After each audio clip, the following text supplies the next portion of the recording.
TAVO.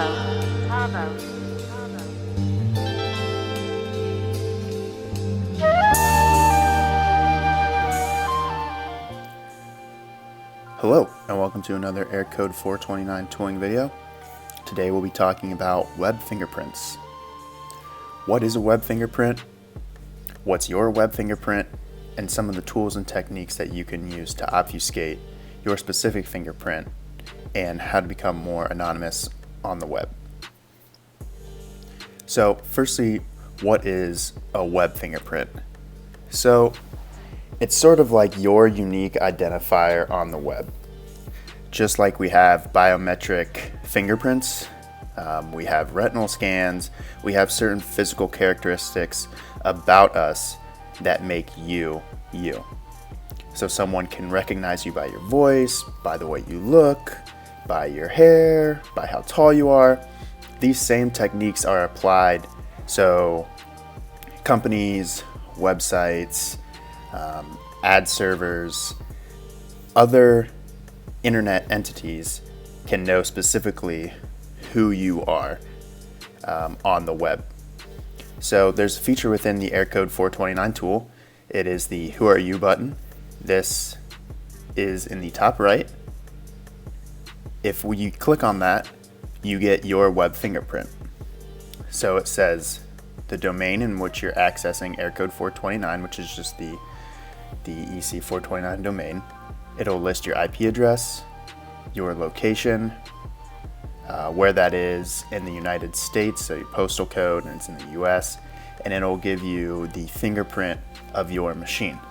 So Windows, the browser, and the version of the browser. And there are quite a few other items that you can pull from your fingerprint, but this is just to show you some of the more basic elements that can be pulled from you just visiting a website, right? So at first glance, this may not look like very dangerous data, but if you're someone who is operating under the thought that you're anonymous, like if you're a reporter, if you're a politician, if you're a machine in a company that's holding sensitive data, just giving this information is a threat to you. If you're a reporter and you're operating in a war zone, you don't want anyone to know the location that you're accessing that entity from, right? Like if your company exposes that all of its machines are running Windows in an outdated version of a browser that has known vulnerabilities, just this basic information can be very threatening to your operational security. And this is also not just tracked one time. This is tracked throughout the entirety of you visiting a certain website. If they're tracking your fingerprint, they know everywhere that you visited them. They're tracking your location data. They're tracking how quickly you're updating your browser, and they can start to target you accordingly. So exposing your web fingerprint is something that just comes with being a part of the internet, but it's something that you don't have to expose your real data. You can obfuscate what your web fingerprint is, and I will show you quickly how to do that. So we can test against the Aircode 429 server. This feature will always be there, so you can always come here, reload the page, and see your fingerprint. So what can we do to obfuscate our fingerprint? Well, the first thing that I would recommend is using a VPN service. So I'm actually using NordVPN, and right now I'm connected in the United States, but I can change my location to a VPN server that's somewhere else. Let's try Canada. So now I'm connected to a node in Canada, as you can see at the top. If I reload the browser, the whoareu feature will tell me that my web fingerprint is now the IP address in Canada of Montreal, Quebec. So that's pretty cool. So we've already taken care of one item, which is obfuscating our IP address, which then leads to the location. So that's one way that you can obfuscate your fingerprint, is using a VPN.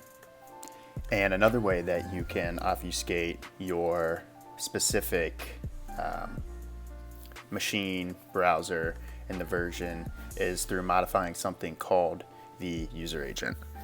One way that I like to do this is through a tool called Burp Suite.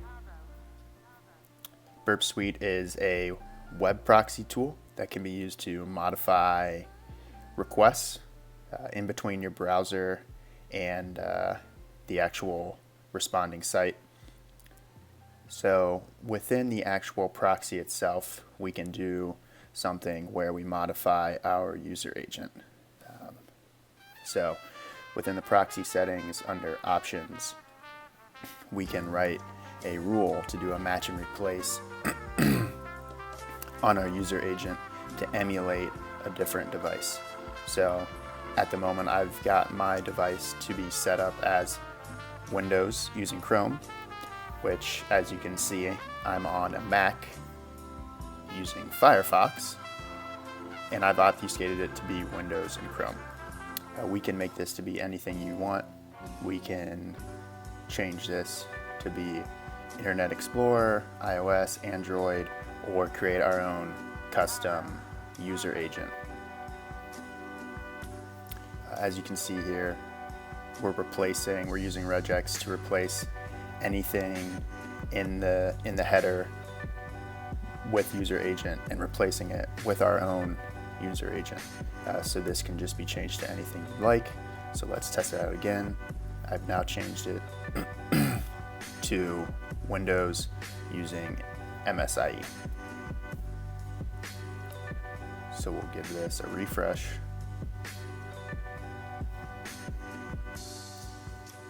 Click on the whoareu button, Windows, MSIE.